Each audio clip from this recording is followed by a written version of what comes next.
أعوذ بالله السميع العليم من الشيطان الرجيم. بسم الله الرحمن الرحيم. Chapitre 4. L'imam est le modèle à suivre. L'imam a des devoirs à accomplir avant la prière, lors de la lecture, dans les fondements de la prière et après les salutations. Les devoirs à accomplir avant la salat sont au nombre de 6. Premièrement, l'imam ne doit pas présider la prière des gens qui le haïssent. Au cas d'une mésentente, on prend en considération la voix de la majorité. Si les bons serviteurs sont minoritaires, on prend en considération leur voix à eux, telle qu'on voit dans le hadith. Il y a 3 personnes dont la prière ne va pas plus loin que la tête. Le serviteur malhonnête, une femme maudite par son mari et un imam détesté. Il ne doit pas se présenter pour présider la prière si parmi les présents se trouve quelqu'un de plus savant à moins que ce dernier ne se désiste. Il est détesté de céder sa place à un autre. Les compagnons désistaient pour donner la place l'un à l'autre car ils cherchaient et préféraient celui à qui la priorité est due et parce qu'ils craignaient d'oublier quelque chose car celui qui n'a pas l'habitude de présider la prière peut parfois être perturbé par timidité, surtout lors de la lecture à haute voix. Deuxièmement, lorsqu'on a le choix entre l'imama et l'appel à la prière, on doit choisir l'imama et chaque action a son mérite. Cependant, réunir les deux est détesté et il faudrait que le muezzin soit un autre que l'imam. Le prophète alayhi salatu wassalam dit « L'imam est sûr. Quand il se met à genoux, agenouillez-vous et lorsqu'il se prosterne, prosternez-vous. » D'après le hadith, s'il complète, c'est pour eux et s'il diminue, c'est pour lui seulement. Le messager d'Allah alayhi salatu wassalam dit « Allah guide les imams et pardonne les muezzins. » On raconte que celui qui fréquente une mosquée pendant 7 ans va au paradis sans jugement. Et que celui qui appelle à la salat pendant 40 ans rentre au paradis sans jugement. Le grade de prince et de calife est meilleur selon le hadith suivant.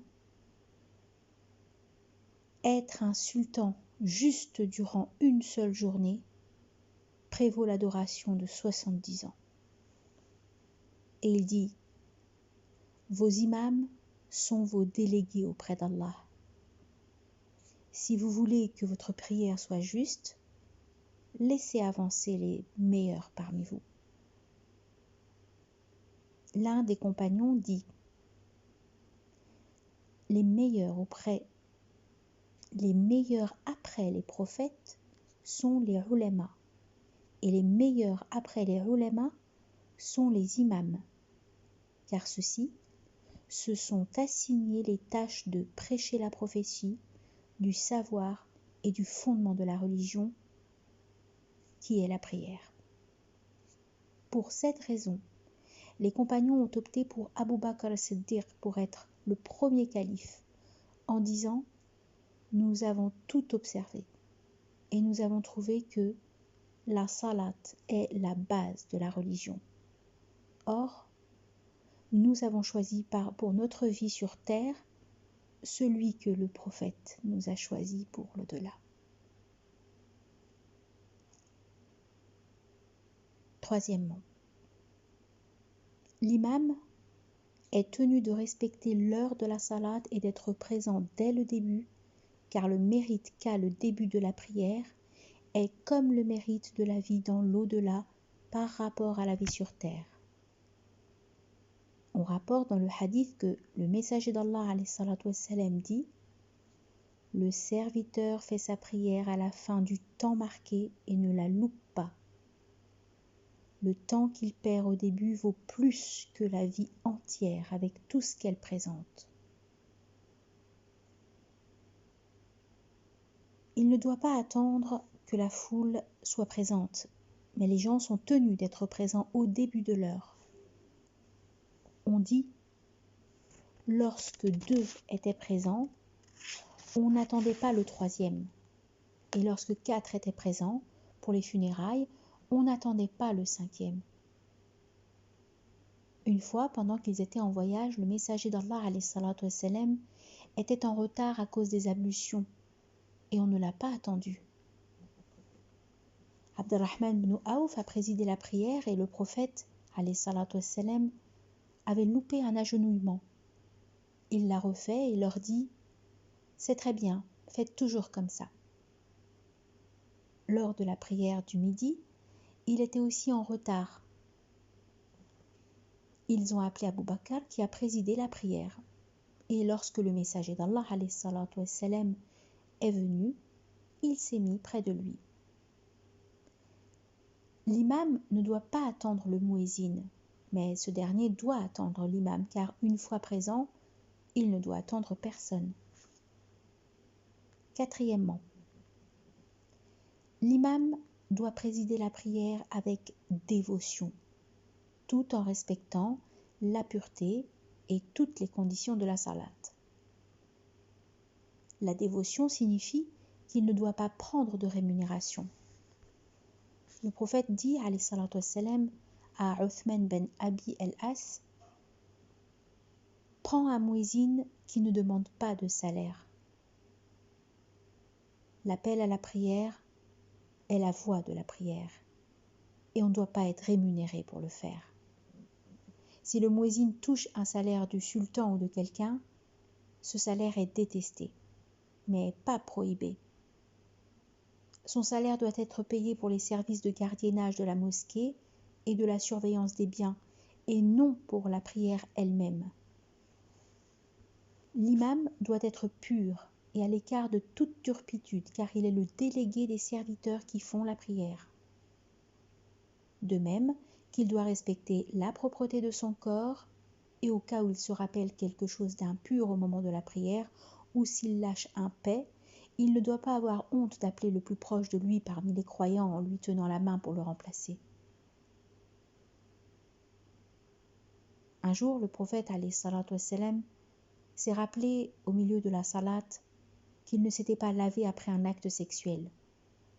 Il abandonna la prière et mit quelqu'un à sa place pour présider la prière.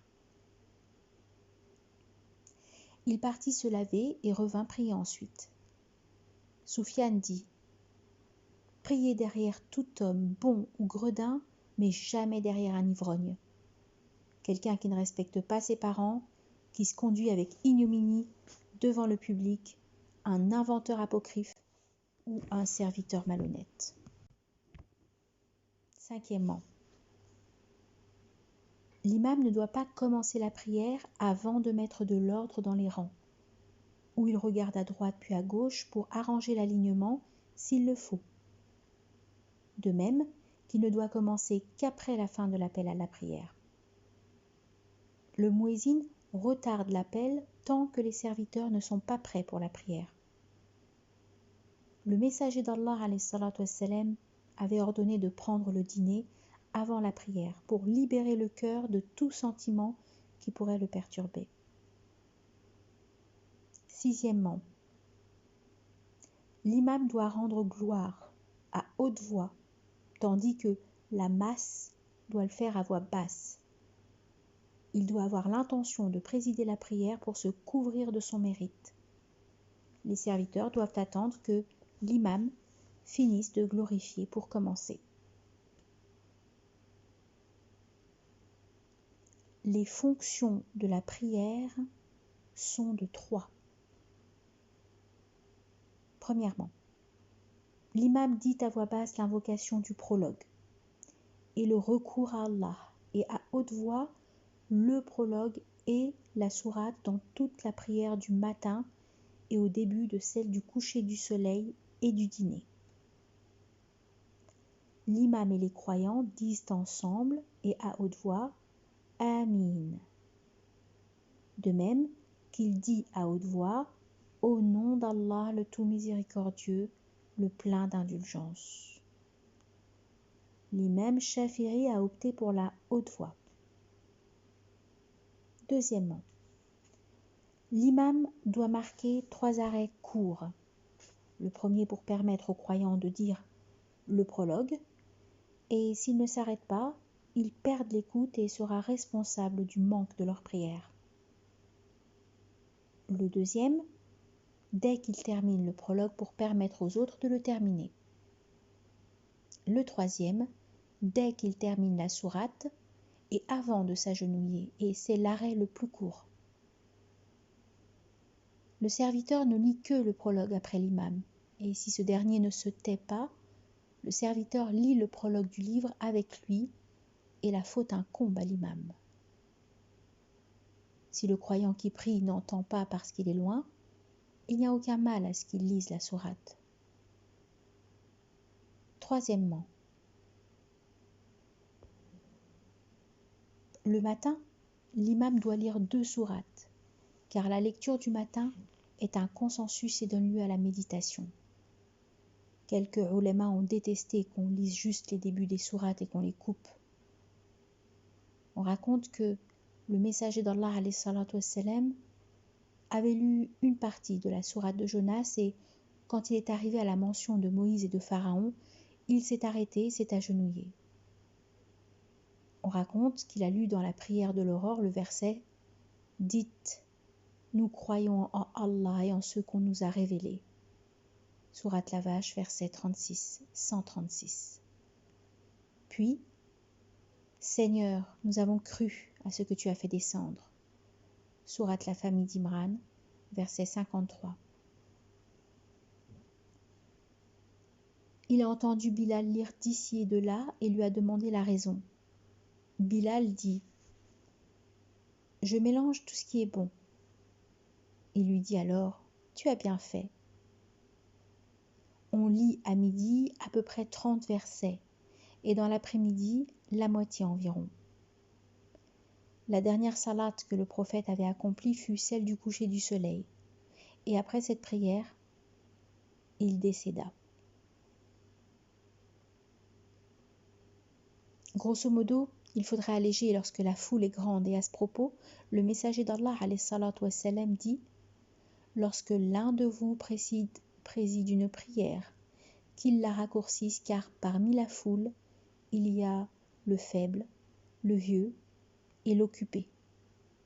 Lorsqu'il prie tout seul, il peut prolonger la prière autant qu'il veut. » Les fonctions des fondements sont de 3. Premièrement, l'imam doit alléger les prosternations et les agenouillements et ne doit pas dépasser 3 glorifications. Anas dit « Je n'ai jamais vu une prière aussi légère et complète que celle du prophète. » alayhi salatu wassalam. On raconte que lorsqu'il pria derrière Omar ben Abd al-Aziz, alors qu'il était le prince de la ville, il dit « Je n'ai jamais prié derrière quelqu'un dont la salate ressemble tant à celle du prophète, à part ce jeune homme, où on s'agenouillait derrière lui 10 par 10. S'il y a trop de monde, mieux vaut que ça se passe 3 par 3, sauf lorsqu'il y a uniquement les croyants qui sont occupés exclusivement par la prière. Lorsque l'imam lève sa tête, il doit dire « Allah, exauce celui qui le remercie ». Deuxièmement, ceci concerne le serviteur qui prie derrière l'imam. Celui-ci doit attendre que le front de l'imam touche le sol pour se prosterner, de même qu'il ne faut pas s'agenouiller en même temps que l'imam. C'est ainsi que les compagnons imitaient le messager d'Allah alayhi salatu wassalam. On dit que les croyants sortent de la mosquée en 3 catégories. Une partie sort après 25 fois à genoux et ce sont les gens qui glorifient et s'agenouillent après l'imam. Une deuxième partie sort avec une seule prière et il s'agit des gens qui prient en même temps que l'imam, et une troisième partie sort sans prière, et ce sont ceux qui font la course avec l'imam. Troisièmement, on ne doit pas exagérer dans les invocations du témoignage. De même qu'on ne doit jamais invoquer Allah pour soi, mais pour la totalité, et on doit dire « Allah, pardonne-nous ». L'imam doit avoir recours aux 5 phrases réputées que le prophète ﷺ répétait. Nous cherchons protection auprès de toi, des châtiments de l'enfer et du tombeau, des calamités de la vie et de la mort, de la polémique du Christ imposteur, et si tu veux qu'il y ait une calamité dans un peuple, éloigne-nous.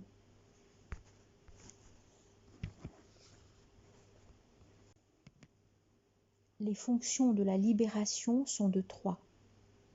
Premièrement, qu'il ait le dessein dans les 2 salutations de saluer les gens et les anges. Deuxièmement, qu'il reste sur place après les salutations. C'est ainsi que faisait le prophète, alayhi salatu wassalam, Abu Bakr et Omar, qu'Allah en soit satisfait. De même qu'attendre la sortie des femmes. Le messager d'Allah, alayhi salatu wassalam, ne restait que le temps de dire « Allah, tu es la paix. En toi on trouve la paix. Ô Seigneur de la majesté et de la vénération. » Troisièmement, lorsque l'imam se lève, il doit se retourner vers les croyants, et il est détesté que ces derniers s'en aillent avant qu'il ne se retourne vers eux. L'imam peut ensuite partir soit du côté gauche, soit du côté droit. Ceci est la fonction des prières. Le matin, il doit faire l'invocation telle que « Allah, guide-nous dans le droit chemin ».